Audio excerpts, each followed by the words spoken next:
स्वागत है साथियों। आज की इस नई वीडियो में हम लोग पॉलिटिकल साइंस माइनर यानी कि MN1C जिनका भी सेशन दोस्तों 22 से 26 है यानी सेमेस्टर 5 के विद्यार्थियों के लिए माइनर 1C यानी माइनर सब्जेक्ट जो आप लोग का है जो कि डिसिप्लिन के अनुसार उसी के लिए देखेंगे हम लोग सिलेबस।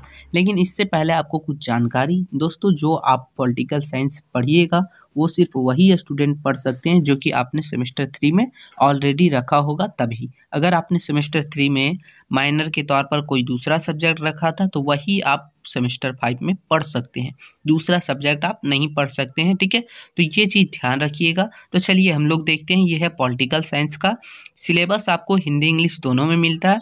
आप अगर इंग्लिश में पढ़ना है तो आप पढ़ लीजिएगा, हम हिंदी में करवा रहे हैं। ठीक है, तो ये माइनर 3 के नाम से या फिर MN1C के नाम से जाना जाता है। ठीक है दोस्तों, तो चलिए शुरू करते हैं। तो इसमें टोटल ज़्यादा यूनिट नहीं है, कम से 7 यूनिट है, लेकिन आपको इसको जो है पूरे अच्छे से पढ़ना पड़ेगा। तो ये चीज़ ध्यान रखिए। जिसमें पहला हो जाता है आप लोग का कि वैश्वीकरण जो है उसका संकल्पना और इसके वैकल्पिक दृष्टिकोण संप्रभुता पर बहस। तो ये चीज़ आपको पहला जो है यूनिट में आपको करना है।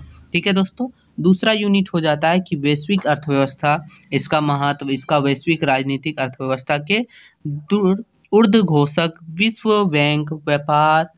व्यापार संगठन, इसका एक संक्षिप्त परिचय, यानी इन सभी चीज़ों के बारे में हर एक चीज़ आपको पढ़ना पड़ेगा। ये छोटा लग रहा है लेकिन छोटा नहीं है, क्योंकि टोटल 100 मार्क्स का एग्जाम होगा तो आपको पूरा डीप में पढ़ना है। 100 में से 75 ही फाइनल होता है, 25 आप लोग का इंटरनल होता है, ये आपको पता है। ठीक है ना।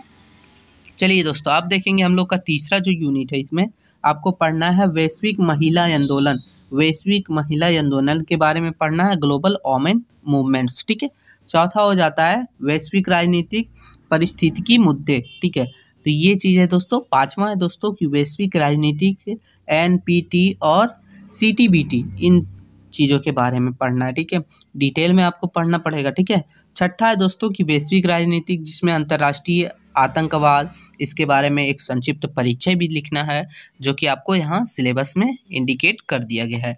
फिर सातवां हो जाता है हम लोग का कि मानवाधिकार का सार्वभौम घोषणा पत्र जो कि 1948 में हुआ था। तो ये दोस्तों आपका सिलेबस है। सिलेबस ज़्यादा लंबा नहीं है, अगर आप अच्छे से पढ़िएगा तो कोई हार्ड नहीं है। और आपको इसके साथ साथ 3 मेजर सब्जेक्ट भी पढ़ना है। आपका जो भी हो उसका सिलेबस ऑलरेडी बता दिया गया है, डिस्क्रिप्शन में लिंक है, और साथ ही साथ आप चैनल पर विजिट करके भी देख सकते हैं। ठीक है दोस्तों, और दोस्तों इसके लिए कुछ पुस्तक हैं जो पुस्तक की सूची दी गई है। आप इसमें से कोई भी एक पुस्तक पढ़ के आप जो है अपना जो है माइनर पॉलिटिकल साइंस क्लियर कर सकते हैं। ठीक है दोस्तों, इसका PDF आपको वैसे तो हर जगह मिल जाएगा, यानी कि वेबसाइट पे मिल जाएगा, कोई भी वेबसाइट पर मिल जाएगा। वैसे हम आपको टेलीग्राम चैनल पर भी दे देंगे। ठीक है दोस्तों, यही था वीडियो दोस्तों। थोड़ा भी हेल्पफुल लगा, क्या करना है, एक छोटा सा लाइक कर दीजिएगा और अपने सारे दोस्तों के पास शेयर कर दीजिएगा जिसका भी पॉलिटिकल साइंस हो। ठीक है, मिलते हैं नई वीडियो में, तब तक के लिए जय हिंद साथी।